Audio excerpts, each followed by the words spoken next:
Hey, it's Mac with PriceActionTradingSystem.com, and it's Thursday. It's September 4th. This will be our chart lesson for the day, and a quick look at our daily chart. And you can see that it looks like, as we kind of assumed yesterday, that we'd probably make a new high. It looks like that's where we're headed. This market just wants to go higher, and you can't argue with it. We'll see if we can get a sustained break above the 6,500 this time or not, or if it'll fail and turn lower again. So but my guess is we're going to make a new high. We're close here. See what we've got here for a new high. 65, 17, 75. So see, we got to break 65.23 to make an all-time new high again. So, but I would be shocked if we don't make that now. It's possible that it backs up for a day and then goes higher, but my guess is within the next uh, probably by tomorrow, definitely by Monday, we'll have a new high in place. That would be my guess. So this market just continues to go higher. Very bullish day. It started off in a range, broke higher, and closed on its high again. Pretty much has been the MO every day. So it just continues to do that. But let's flip over to our 2,000 tick chart, and we'll take a look at that, and we'll go through the trades. Not a lot of trades today, but there's a few, and we'll wrap this day up. We'll wrap this week up. It's Thursday. No chart lessons on Fridays if you're new. So just this will wrap it up for the week, and we'll be back on Monday. But let's flip over to that 2,000 tick chart and take a look at it, and we'll go through those trades. Okay, here it is. We had a couple of news items this morning. We had a 7:30 unemployment and a 9 o'clock PMI, and you need to be flat during both of those. And so you can see I marked those out until things were kind of, for the first 3 or 4 minutes, or until things were kind of normal again. So, um, but you can see we were working sideways in this tight range. We had a failed break lower. I talk about that. I've been talking about that the last few days. Those can often be important lows, and you can see this one was. I marked this one green, but I like that trade, and you see what it led to. And I mean, they usually trap a lot of people on the wrong side, and they reverse it. And then when it breaks out, that momentum kicks in, and then all the other traders see the new momentum and they all jump in. You can see how this accelerated as the day went on and closed right into, well, we didn't quite close into the high, but we were close to closing into the highs. So, uh, very nice bullish day. Let's zoom in a little bit here and we'll go through the trades. You really couldn't trade till after 7:30 today because of this news. 7 o'clock came just as we were working down here. There was a reversal there, but it was right into the news, so I think you had to sit tight. Then we bounced out of there. Nothing to really trade coming out of there, and then we were in this real tight range here. There was a second entry long here. Notice that new high. You pull back first entry, pull back second entry, and you could have entered this on the engulfing bar. Hopefully you've heard me say this, that if you're not a consistently profitable trader already, never trade engulfing bars, at least not until they close. Always wait for them to close. But if you know what you're doing and you can trade engulfing bars, you could have entered this on when it broke lower first and turned up. When it broke above that bar, you could go long.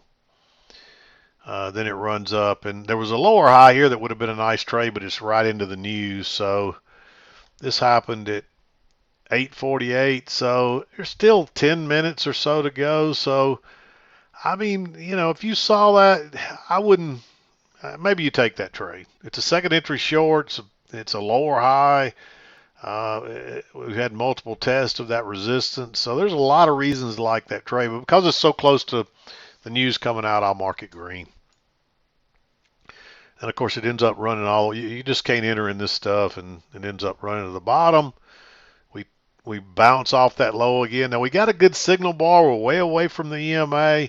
However, there's no break of this. That's a pretty good trend channel working down through there, and it's on the very low side, so it's very bearish at the moment. So don't you need to be just sit tight and wait. If you get a higher low here or another bounce, maybe then you go long. and you actually get a second entry short there that bounces, and then it tries to go lower. Basically, by this time, you've got a triple, quadruple test at least. You actually have a 3-bar test right there and a nice signal bar. I like going long on that. Again, you're just looking for a scalp here. Ride it back to off the bottom, back towards the EMA, the midline, and maybe it goes all the way to the top, but it ends up turning back down and it breaks lower.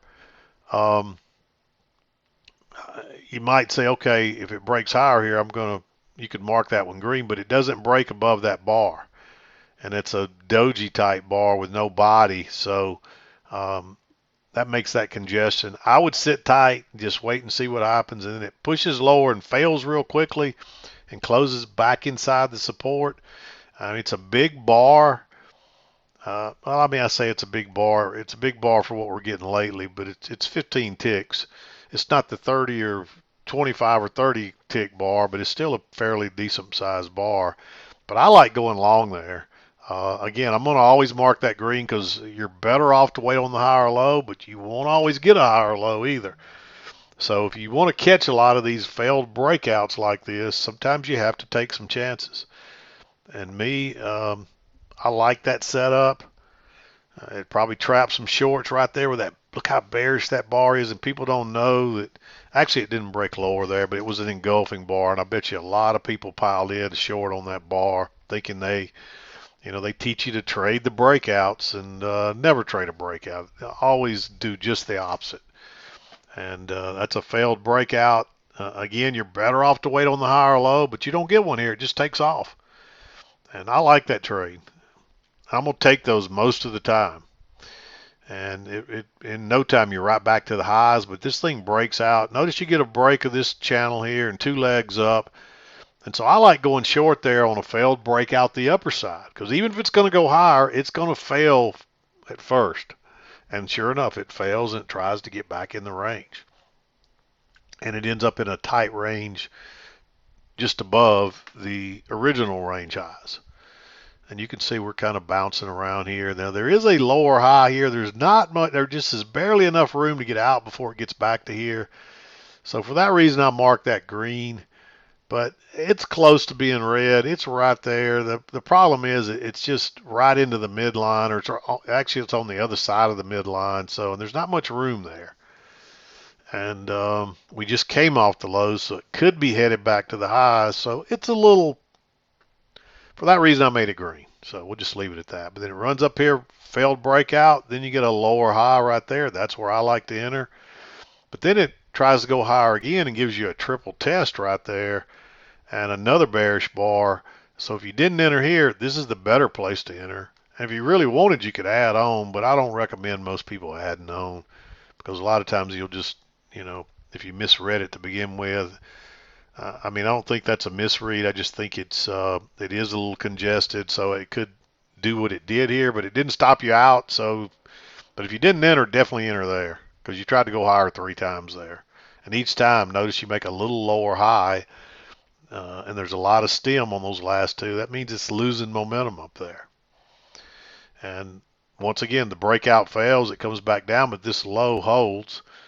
On this one, there's not enough room to get out there, and you don't know that it's going to go higher like this, so I don't think you can enter on that one. I think you have to skip that one. It does run up, close outside new high, and I like going short there. Again, you should probably wait on the lower high, but if you want to be a little aggressive, that's one you might take because you got a break and a new high. It turns down, you get a close outside and a new low and a second entry long there and a triple test. So I like going long on that one. Now somebody will probably say, hey, there's a lower high there, but it's moved too far. A lower high is going to be closer to this high. And you're right into the EMA. There may be enough room to get out for that support, but before it hits that support, that double bottom there, but I'm not sure. I wouldn't take it regardless. But and technically, it's not by the counts, it's not a second entry because you got a little break above there. But that's a close outside and 2 legs to a new low. I like that entry, and it still looks like a 2-legged move. So I like it. and runs up, close outside, move to a new high. No setup there. You actually get two legs up, and then it makes a lower high. Very bearish bar. I like going short there. And you could almost argue there's a triple test across there.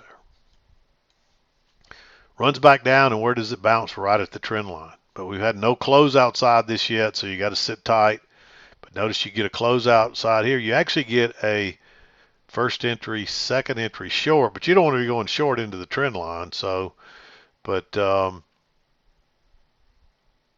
there's actually two legs of correction there, and you actually get a triple test here. 1, 2, 3, and a fairly decent bar right at the key entry point. It closes back inside there. I like going long.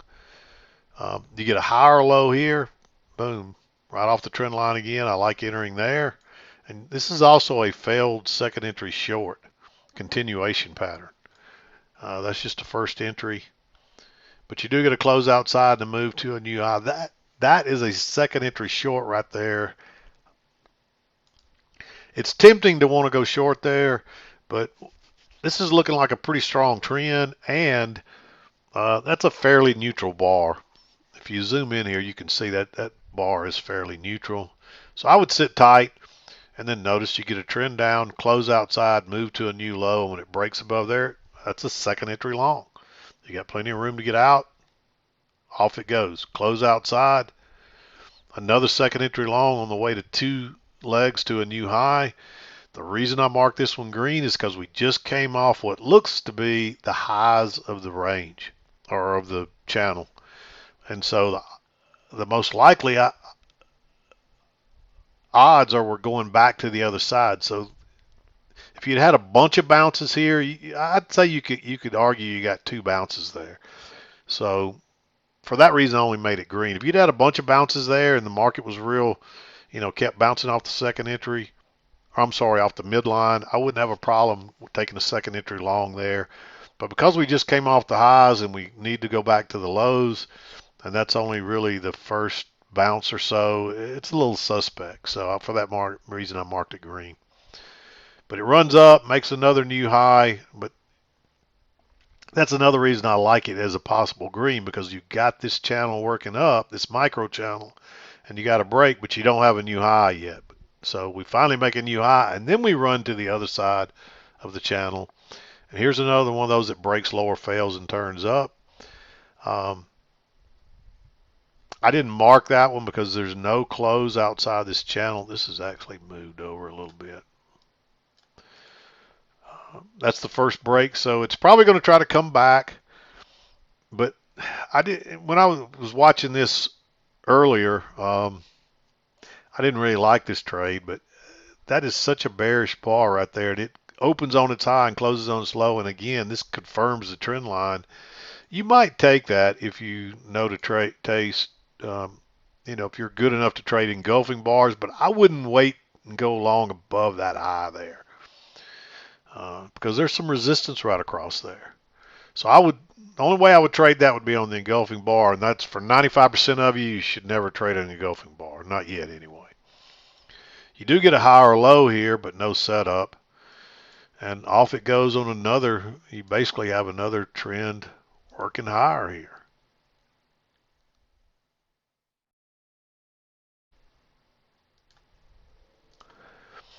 And it looks like you get a close outside a new high, and then you get two legs down, and that's into 230.